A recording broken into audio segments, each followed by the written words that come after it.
हरे कृष्णा। सुनैना जी आगे कहती हैं, बहुत से मनुष्य दान लेने के लिए मूड मुड़ाकर गेरुए वस्त्र पहन लेते हैं और घर से निकल जाते हैं। वे नाना प्रकार के बंधनों में बंधे होने के कारण व्यर्थ भोगों की ही खोज करते रहते हैं। बहुत से मूर्ख मनुष्य तीनों वेदों के अध्ययन, इनमें बताए गए कर्म, कृषि, गौरक्षा, वाणिज्य, पुत्रों का परित्याग करके चल देते हैं। त्रिदंड एवं भगवा वस्त्र धारण कर लेते हैं। यदि हृदय का कषाय दूर ना हुआ तो कषाय अर्थात गेरुआ वस्त्र धारण करना स्वार्थ साधना की चेष्टा के लिए समझना चाहिए। मेरा तो ऐसा विश्वास है कि धर्म का ढोंग रखने वाले मतमुंडों के लिए ये जीविका चलाने का एक धंधा मात्र है। महाराज, आप तो जितेंद्रिय होकर नंगे रहने वाले, मूड मुटाने और जटा रखाने वाले साधुओं का गेरुए वस्त्र, मृगचर्म एवं वल्कल वस्त्रों के द्वारा भरण पोषण करते हुए पुण्य लोकों को प्राप्त कीजिए। जो प्रतिदिन पहले गुरु के लिए अग्निहोत्र समिधा लाता है, फिर उत्तम दक्षिणाओं से युक्त यज्ञ और दान करता है, उससे बढ़कर धर्मपरायण कौन होगा। अर्जुन जी कहते हैं, महाराज, राजा जनक को इस जगत में तत्वज्ञ कहा गया है, किंतु वे भी मोह में पड़ गए थे। रानी के इस प्रकार समझाने पर राजा ने संन्यास का विचार छोड़ दिया। आप भी मोह के वशीभूत ना होइए।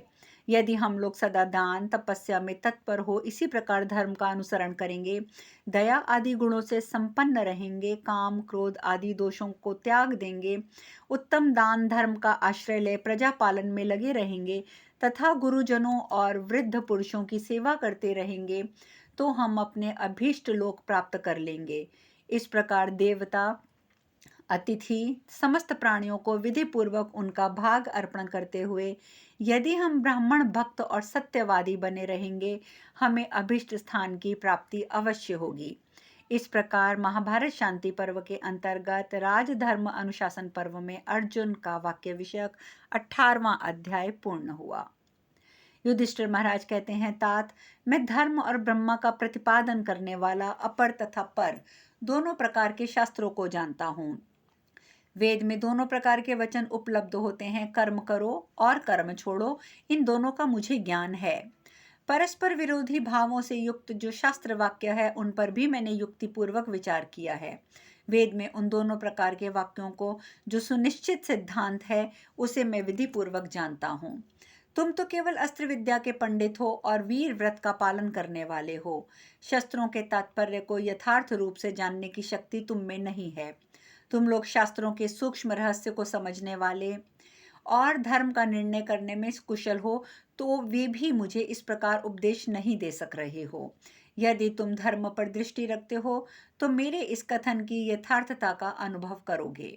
अर्जुन, कुंती नंदन, तुमने भातृ स्नेहवश जो बात कही है, वह न्याय संगत और उचित है। मैं तुमसे प्रसन्न हूँ। संपूर्ण युद्ध धर्मों में और संग्राम करने में कुशलता में तुम्हारी समानता करने वाला कोई नहीं है। धनंजय, धर्म का स्वरूप अत्यंत सूक्ष्म और दुर्बोध कहा गया है, इसमें तुम्हारा प्रवेश होना थोड़ा कठिन है।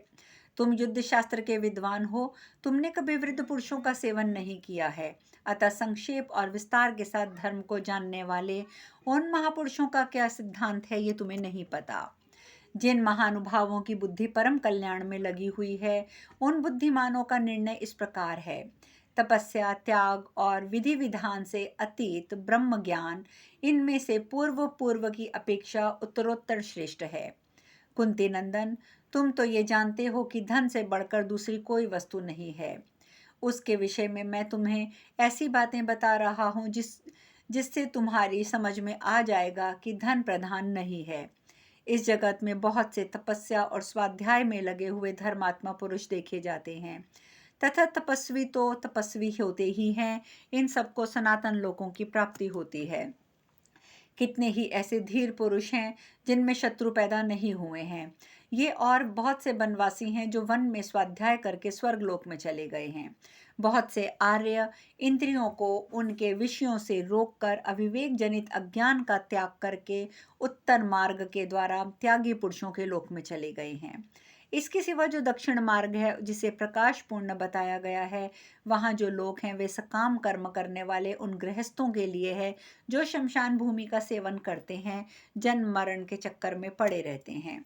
परंतु मोक्ष मार्ग में चलने वाला पुरुष जिस गति का साक्षात्कार करते हैं वह अनिर्देश्य है।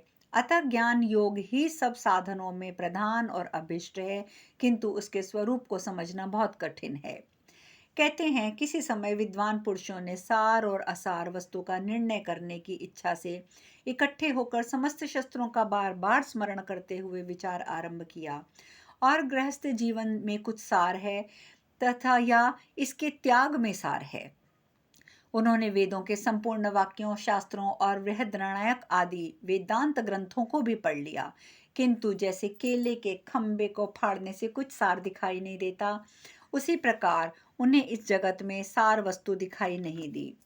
कुछ लोग एकांत भाव का परित्याग करके इस पांच भौतिक शरीर में विभिन्न संकेतों द्वारा इच्छा, द्वेष आदि में आसक्त आत्मा की स्थिति बताते हैं, परंतु आत्मा का स्वरूप तो अत्यंत सूक्ष्म है। उसे नेत्रों द्वारा देखा नहीं जा सकता, वाणी द्वारा उनका कोई लक्षण नहीं बताया जा सकता। वे समस्त प्राणियों के कर्म की हेतुभूति अविद्या को आगे रखकर उसी के द्वारा अपने स्वरूप को छिपाकर विद्यमान हैं। अतः मनुष्य को चाहिए कि मन को कल्याण के मार्ग में लगाकर तृष्णा को रोकें और कर्मों की परंपरा का परित्याग करके धन जन आदि के अवलंब को दूर करके सुखी हो जाएं।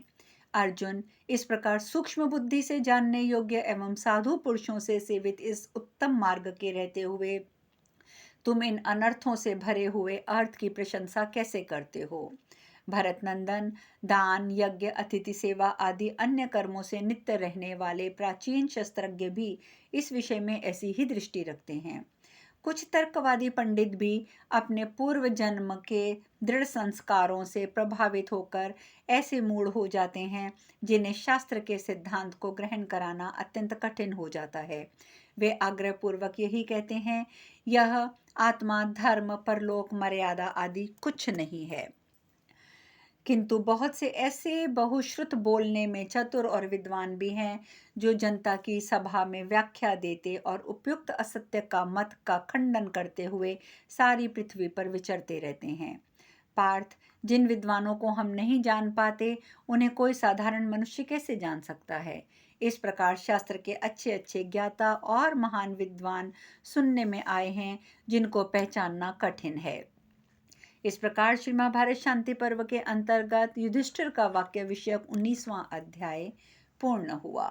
वैशंपायन जी कहते हैं, राजन युधिष्ठिर की यह बात समाप्त होने पर प्रवचन कुशल महातपस्वी देवस्थान के युक्ति युक्त वाणी में राजा युधिष्ठिर से कहा। देवस्थान बोले, राजन, अर्जुन ने जो ये बात कही है कि धन से बढ़कर कोई वस्तु नहीं है, इसके विषय में मैं भी तुमसे कुछ कहूँगा, एकाग्रचित होकर सुनो।